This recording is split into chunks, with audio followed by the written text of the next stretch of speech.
오늘은 다윗 왕 때 그 백성이 겪은 전염병과 관련된 말씀입니다.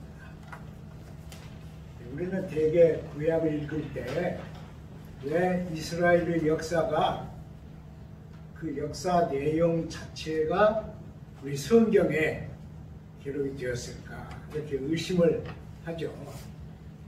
이제 그들이 국가적으로 하나님과 연관된 민족이었고 그들은 하나님의 계시를 중심한 백성이었습니다. 그 민족 자체가. 그런 관계로 그 역사 내용을 서기관들이, 궁중에 있는 서기관들이 자기들의 그 역사 내용을 하나님의 계시로 묶어서 이건 하나님의 계시다 이렇게 해설을 하는 방법으로 우리 성경에 기록이 되어 있습니다. 이 글은 이 서기관의 손끝에서 천사 그리고 전염병, 다윗의 잘못된 정책 그리고 그것에 대한 하나님의 징벌 이렇게 이제 꾸며져 있죠. 이렇게 묶여져 있죠. 다윗이 전쟁할 일도 없는데 자기 밑에 있는 신하를 시켜서 인구조사를 시킵니다. 전에는 인구조사를 할 때는 항상 하나님의 명령이 있으면 했습니다.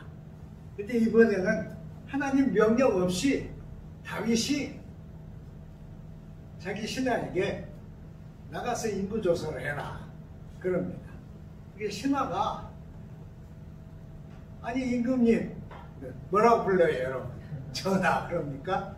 아니 전쟁도 없고 다른 나라에서 쳐들어올 기미도 없는데 왜 이 평화시에 인구조사를 하라고 명하십니까?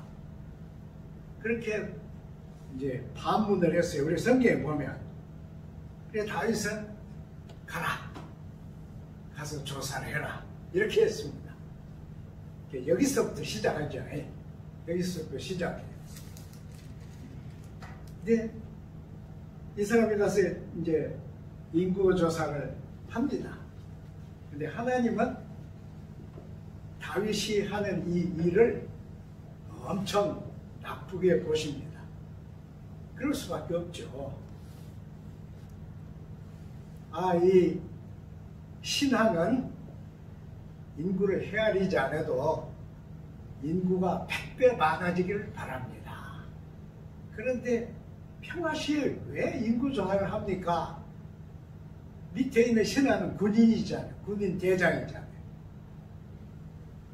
근데 다윗은 인구조사를 시켰죠. 그러니까 하나님 보실 때 하나님은 신자인데 목동인 다윗을 제왕으로 삼으신 분은 여호와 하나님이신데 이 다윗이 하나님께 묻지도 않고 인구조사를 하는 거예요. 그러니까 몹시 불쾌하신 것이죠. 그래서 이제 가시라고 하는 선지자인데요. 가시라고 하는 선지자를 보냅니다. 봐라. 내가 세 가지 징벌을 내리겠다. 근데 세 가지를 다 내리지는 않고 그 중에 하나를 네가 택해라. 3년 동안 비가 오지 아니하고 흉년이 드는 일, 그러니까 3년 흉년이죠. 그 다음에는 외적이 쳐들어와서 3개월 동안 전쟁을 하는 일. 그 마지막은 3일 동안 전염병이 번지는 일.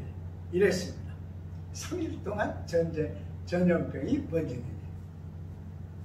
다윗은 이 가덱에요. 내가 하나님의 손에 빠지고 인간들의 손에 빠지지 않겠다. 그래서 전염병을 몰랐습니다. 이거 우리나라 얘기 아니에요. 마음속으로 여러분 그렇게 생각하시면 안 됩니다. 이건 사실 이 서기관이 신화처럼 또 설화처럼 만들었어요. 그래서 이렇게 기록한 건데 3일 동안의 전염병으로 몇 명이 죽었느냐? 7만 명이 죽었습니다. 와, 엄청나죠? 우리는 지난 1년, 금년 3개월, 금년 2개월이죠. 이렇게 해서 14개월 넘게 지금 전염병을 앓고 있는데 얼마 죽었죠? 저희는 아침 먹을 때 저희 집사람이 저한테 전염병 때문에 엄청 죽었다고 그래요. 그래서 제가 무슨 소리야? 교통사고로 죽는 사람보다 적게 죽었는데 자연사보다 훨씬 적게 죽었는데 무슨 소리를 하고 있는 거야? 그랬더니 쏙 들어가서 저희 집 얘기 안에 4월 동안에 7만 명이 죽었으니까 이 전염병은 우리가 겪은 전염병보다 훨씬 독종 전염병이었습니다. 하나님이 내리신 전염병이 오직하겠어요? 이 신화가 나가서 조사한 인구가 얼마 안 돼요. 얼마 안 됩니다. 100만 명에 47만 명.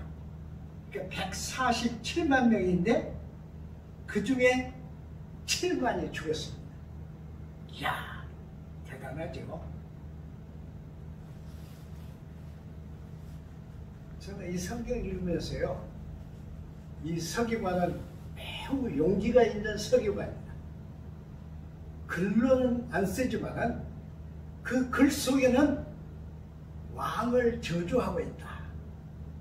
타락한 왕을 손가락질하고 있다. 이런 걸 읽었어요. 지도자가 자기 기분으로 인구조사를 시키는 게 어떻겠어요? 자, 기가 막히죠? 기록에는 없어도 이 기록을 기록한 서기관은 왕을 엄청 책망하고 왕의 이 잘못을 이 귀중한 기록 속에 영원히 남겼어요. 그래서 오늘 우리도 이것을 읽을 수가 있습니다. 서기관이 진짜 말하고 싶은 건 무엇이었을까요? 이것은 권력자가 권력을 넘어뜨리는 대항하는 힘이 없으면 타락한다 하는 얘기입니다. 그래서 다윗이 타락했다. 그래서 인구조사를 시켰다. 하나님께 여쭤보지도 않고 인구조사를 시켰다. 이렇게 하는 거예요. 그래서 이제 전염병이 이렇게 막 심각하니까 다윗이 무릎을 꿇었죠. 그래서 아니, 명령을 한 것은 제가 명령을 했는데 죽이려면 우리 식구를 죽여주십시오. 이 점은 좀 낫죠. 우리 가족이나 우리 식구를 벌하시지, 그래도 이 다윗이 저를 벌하시지 이런 줄 알아요. 웃기죠? 우리 식구를 벌하시지. 이 백성들, 이 양들은 무엇입니까? 양들은 아무 잘못이 없지 않습니까? 이렇게 이제 얘기합니다. 그럴 것이면 요압이 임금님이시여 평화시에 왜 인구조사를 합니까? 그렇게 물었을 때 생각했어요. 생각했어요. 권력은 전염병보다 더 무서운 것입니다. 권력은 전염력을 가지고 있어요. 무슨 전염력을 가지고 있느냐? 잘 되면 죽을 줄 모르고 합니다. 이것이 권력이에요. 권력은 우리 성경에 보면 하나님의 선물입니다.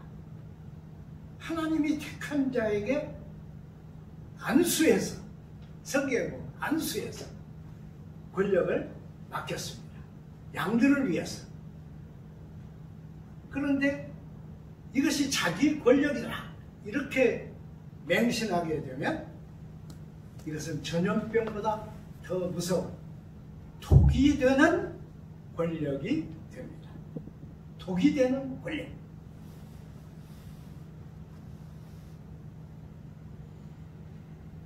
세상에는 독이 되는 권력이 많았죠. 엄청 많았습니다. 근데 저는 이 권력들은 꼭 정치 권력만 아니라고 생각합니다. 어디든지. 심지어는 한 집에 아이들이 5, 6명 있으면 5, 6명 아이들 속에도 권력이 생성됩니다. 아내와 남편, 누가 권력을 가져요? 바보 같은 것은 남편들입니다. 저도 남편이니까. 그래서 겉으로 왕왕하던데 진짜 권력은 누가 가지고 있어요? 진짜 권력은 다 어머니가 가지고 있습니다. 그래서 그 정신분석학을 하는 사람들은 어머니의 중요성을 엄청 강조합니다. 모든 정신질병의 원인이 어머니와 관계가 됩니다. 그렇게 그들은 해석을 해요. 그러니까 모든 권력은 자칫하면 독이 되죠. 독이 됩니다. 아마 히틀러에게 이 요압 같은 장군이 둘만 있었으면 히틀러가 그런 과오를 안 지졌을 것입니다. 아무도 말 안 했어요. 알면서도 말 안 했습니다. 그 히틀러에 대해서 쓴 글을 보면요. 독일 군대가 패전에서 망해가는 것을 장군들이 보고도 이긴다고 그랬습니다. 그대로 가면 이긴다고 했어요. 왜냐하면 히틀러에게 반대 말은 죽으니까. 그런데 제가 말씀드리고 싶은 것은 이런 권력만 아니고 종교적인 권력은 어쩌냐 하는 것입니다. 종교적인 권력은 저는 불행하게도 그 일생 동안 목회를 하면서 권력을 못 가졌어. 목사보다 더 힘센 사람이 교회에 항상 있어. 그래가지고 권력을 행사를 못 해봤어요. 멍청한 짓이죠. 근데 지금 한국 교회의 당회장들의 권력은 엄청납니다. 요 며칠 전에 조영기 목사님의 사모님이 돌아가셨죠. 그래서 막 거대하게 장례식을 치렀는데 바로 그 소식 밑에는 조용기 가가 쓴 돈이 얼마나 어디로 갔느냐, 420억이 어디로 갔느냐. 그러니 또 조용기 거기는 그만두고, 제가 이름을 들어서 미안해요.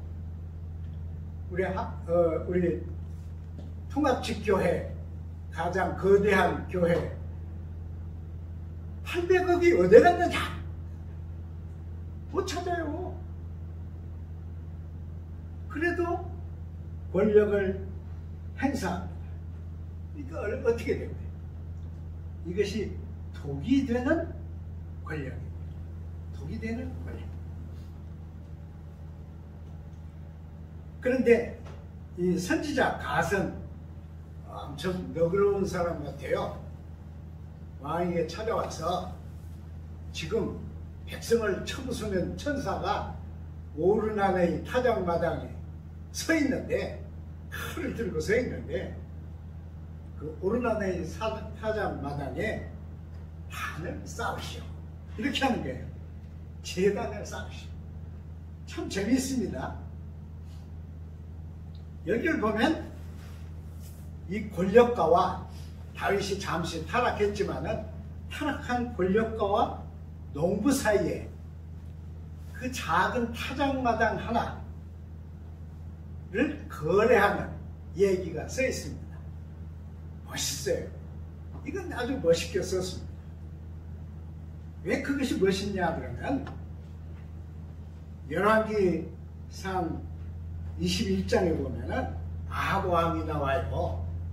아합 왕이 상당히 권력이 강한 왕이었는데 나라가 평화롭게 되니까 왕궁에서 이렇게 밖을 보다가 저기 가까운 데 있는 포도원, 눈에 들어오는 포도원을 보고 야, 이 포도원 내가 가지면 거기다가 채소를 기르면 좋겠다, 이런 생각이 되는 거예요.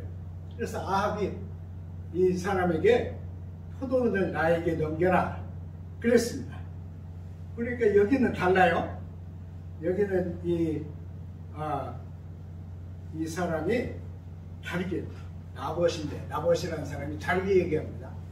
이 포도원은 우리 조상 때부터 내려온 가문의 재산입니다. 그래서 제가 이것을 왕께 드릴 수가 없습니다. 왜냐하면 신명기 또 창세기, 레위기 이런 데를 보면 부모가 내린 이 유업을 함부로 취급하지 말라고 했어요. 그러니까 이것은 율법에 있는 얘기를 하는 거예요. 왕이 고민합니다. 멍청한 왕이죠. 그러니까 참 성경을 기록한 분들은 왕을 들었다 놨다 그럽니다. 그래서 왕이 침상에 누워가지고 이렇게 벽을 보고 고민해요. 왕비가 묻습니다. 무슨 대단한 일이 있어? 그러느냐 하니까 저 포도원이 욕심났는데 이놈이 주지를 않는다고 그러니까 왕비가 꾀를 냈어요. 그 증인들을 모아놓고 재판을 합니다. 증인들이 나봇이 왕을 저주했습니다. 왕을 욕했습니다. 이렇게 막 증언하게 해가지고는 돌로 서서 죽여버려요. 그리고 그걸 빼앗았어요. 그 얘기하고 여기 나오는 다윗이 오르난의 그 타작마당을 사들이는 것하고는 아주 그 정면으로 이렇게 대조가 되게 썼습니다. 성경을 쓴 분들은 그렇게 썼어요. 그래서 금화로 넉넉한 돈을 줬죠. 그리고는 그걸 이제 받아서 제단을 쌓습니다. 근데 여기 또 이 서기관이 장난을 쳐요.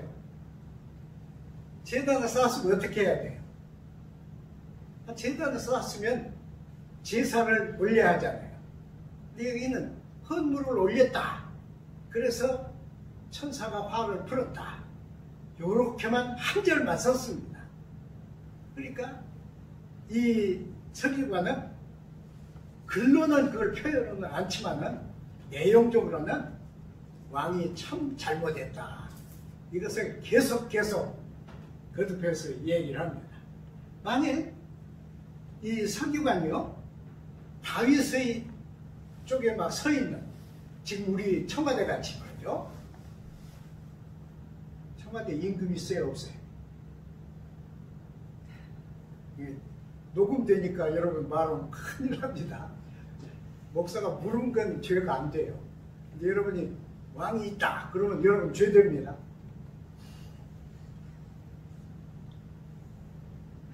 다윗의 다윗 편에 서 있는 서기관이 이 글을 썼다면 반드시 제단을 쌓고 그날 다윗이 백성들을 모아놓고 그 앞에서 공개적으로 자기 잘못을 회개했다고 썼을 거예요. 저는 다윗이 회개했다고 생각합니다. 다윗이 충분히 그렇게 공개적으로 행동을 했다고 저는 믿어요. 근데 이 서기관은 뺐어요. 한 한 절만 썼어요. 그러니까 이걸 보면 참 기막히게 쓰고 있다, 그런 것을 볼 수가 있습니다. 전염병 후에 다윗이 원하는 타작마당에 제단을 쌓았다. 이건 참 좋은 말씀입니다. 왜냐하면 구약은 제단을 중심한 신앙입니다. 이게 좋은 말씀인데,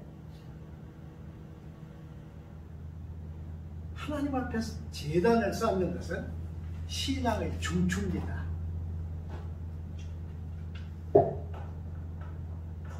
그런데 하나님 앞에 쌓는 제단은 왜 높은 데다 쌓았을까요, 여러분? 왜 오른 안에 타작마당을 택했을까요? 그건 상당히 높은 지역에 오른 안에 타작마당이 있었다, 그렇게 저는 봐집니다.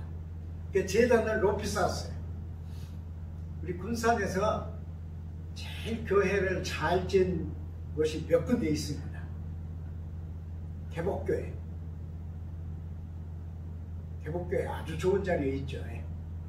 개정교회. 또 저 밖으로 나가니까 옥구에 또 그렇게 산에 막 있는 교회도 있더라고요. 옛날에는 다 교회를 높이 세웠어요. 올라간다. 중요하잖아요, 여러분. 올라간다.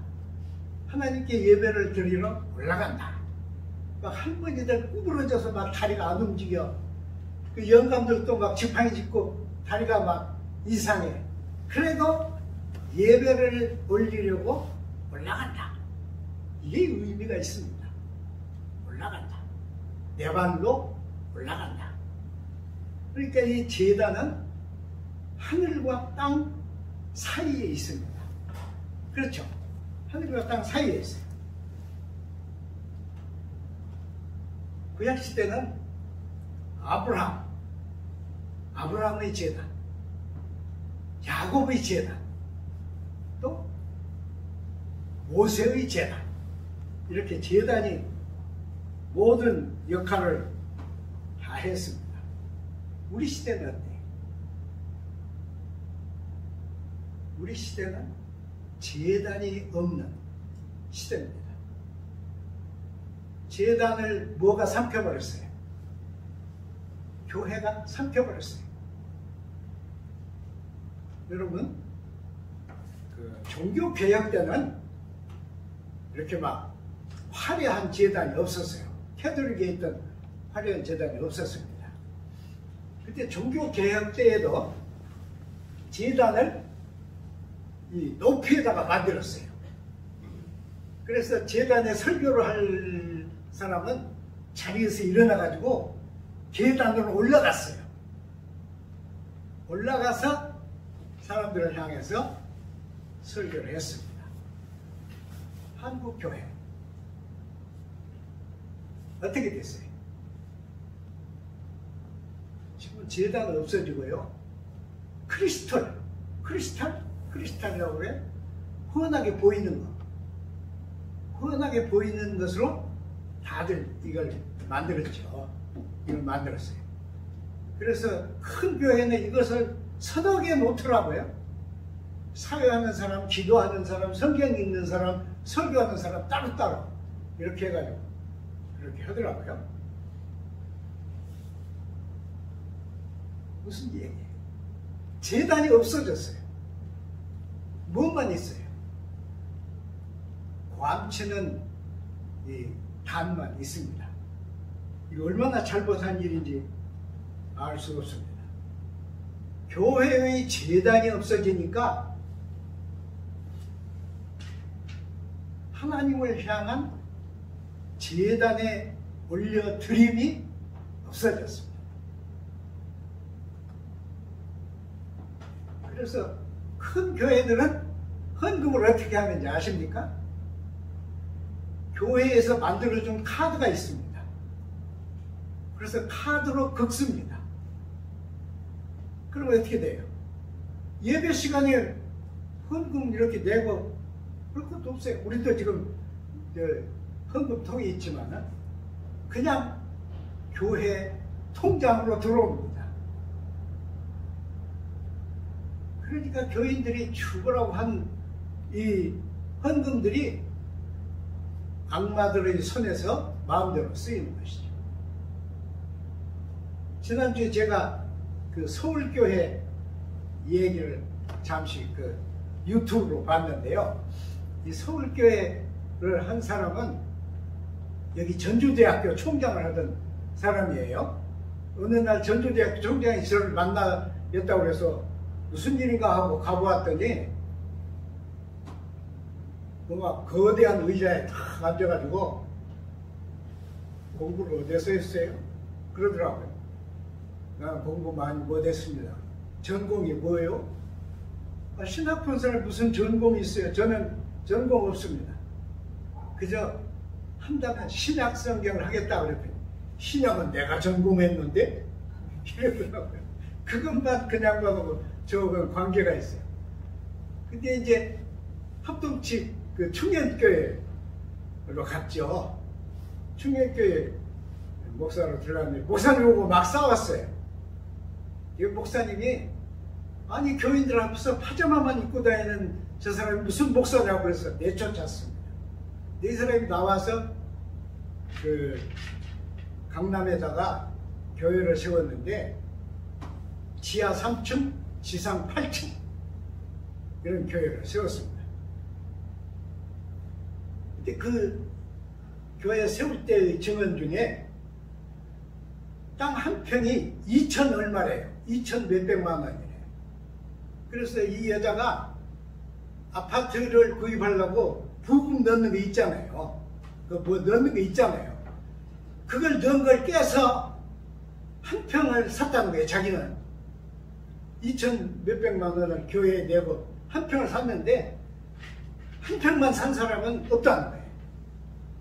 자기 같은 사람, 가난한 사람이다. 한 평 샀지 다른 사람은 뭐 수십 평, 수백 평 샀다는 거예요. 근데 이야기는 후임으로 들어간 목사하고 그 전임 목사하고 파기 터지게 싸웁니다. 그래서 난리예요. 아직 그거 안 끝났어요. 제단이 없어지니까 드릴 것이 어디로 가요? 하나님께 드릴 것이 어디로 가? 잘못된 대로 들어가요. 이런 걸 우리는 읽을 수가 있습니다. 네, 제단이 없어지면 무슨 일이 생기는가? 책임감이 없어집니다. 그래서 교회들이 책임감이 없어요. 아무 책임감이 없습니다. 이런 것을 우리는 이 성경을 읽으면서 읽을 수 있습니다. 제가 오늘 꼭 말씀드리려고 하는 건 이겁니다. 그럼 제단이 없어졌으면 괜찮냐? 아닙니다. 이제 우리는 우리 몸이 제단입니다. 로마서 12장 1절에 있잖아요. 내가 너희를 권하노니 너희 몸을 산 제사로 드리라. 그게 제단 아니에요? 너희 몸을 산 제사로 드리라. 그게 제단입니다. 사실은 제단이 없어지면 우리는 새로운 제단을 만들어야 돼요. 그 얘기를 하려고 하는 거예요. 저는 뭐 많이 오래 산 건 아니지만 시대의 변화를 쭉 따라오면서 시대 변화를 등한히 하면 도태된다 하는 걸 배웠습니다. 첫째, 여러분 필름 없잖아요. 저도 좋은 카메라 2개나 있는데 필름 못 쓰게 되니까 그 카메라 소용없어요. 전화. 이거 처음에 개정에 전화 들어와가지고 개정 교회하고 사택에 전화가 들어오니까 이웃집에서 막 난리 났어요. 아이고, 그래서 우리 집에 구경 왔는데 교회에서 사온 전화기가 이거 있잖아요, 여러분. 이거. 근데 아주 좋은 거였어요, 그거. 이웃 집사가 달라고 해서 나중에 줬지만 아주 좋은 거였어요. 지금 전화기 무슨 소용이 있어요? 필기구. 저는 지금도 꼭 만년필을 씁니다. 만년필 10개 이상 돼요.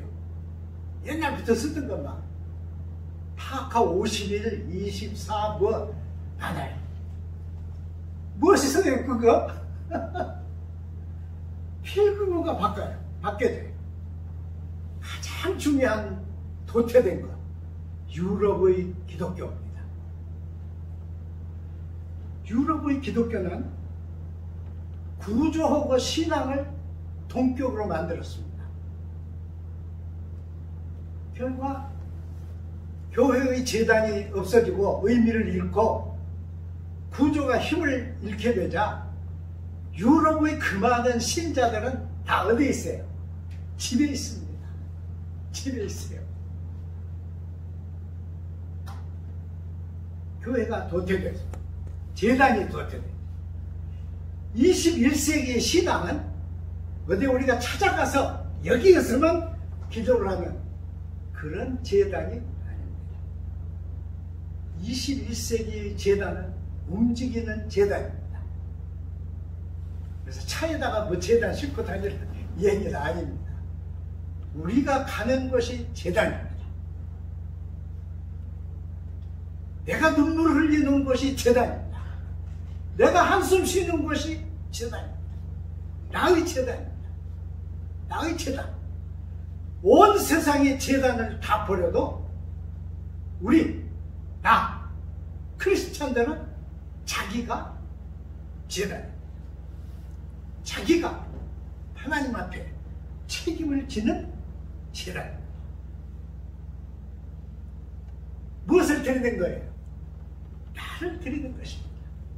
예수님도 그러잖아요. 히브리서를 보면 십자가를 지고 성문 밖으로 나갔다 이렇게 썼는데, 성문 밖으로 나가신 것은 제단을 향해 가신 것입니다. 뭘 드렸어요? 자기 자신을 드렸습니다.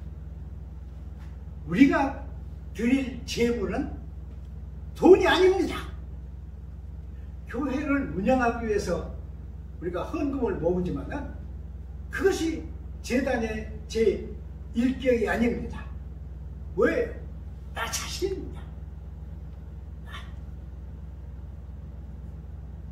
우리는 다 인간들이기 때문에 항상 실수하잖아요.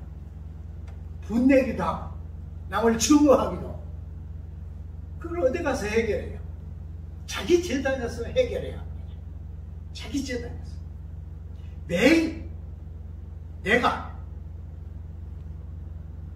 힘겨워하고 힘들고 눈물 쏟는 한숨 짓는 그것이 나의 재단입니다. 거기에 여호와 하나님이 계신 것입니다. 지금은 사람들이 반대로 했어요. 제단에 자기를 드리지 않고 제단에 하나님을 올려놨습니다.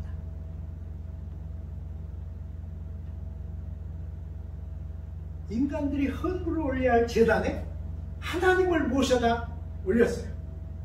그 결과 인간들은 인간의 힘으로 해결할 수 없는 엄청난 구렁에 빠지는 것입니다. 자, 21세기는 교회를 꾸미고 교회의 아름다운 제단을 만드는 세기가 아닙니다. 움직이는 제단. 내가 움직이는 제단입니다. 곧 내가 나를 하나님께 드리는 제단입니다. 이렇게 제단이 회복되면서 다윗이 오르난의 타작마당에 쌓은 제단의 의미는 우리의 것이 될 것입니다. 기도하겠습니다. 하나님 아버지, 모자란 저희들을 항상 붙드시고 동행하시고 앞길을 인도하시고 오른손을 붙드시고 함께 하심을 감사드립니다. 그 어떤 재난과 어려움이 있을지라도 우리는 하나님 앞에 서게 하옵소서. 내가 곧 움직이는 제단이 되어서 사람들이 등한히 하는 여호와 하나님의 제단의 대표가 되게 우리를 구별하여 주옵소서. 예수님 이름으로 기도합니다.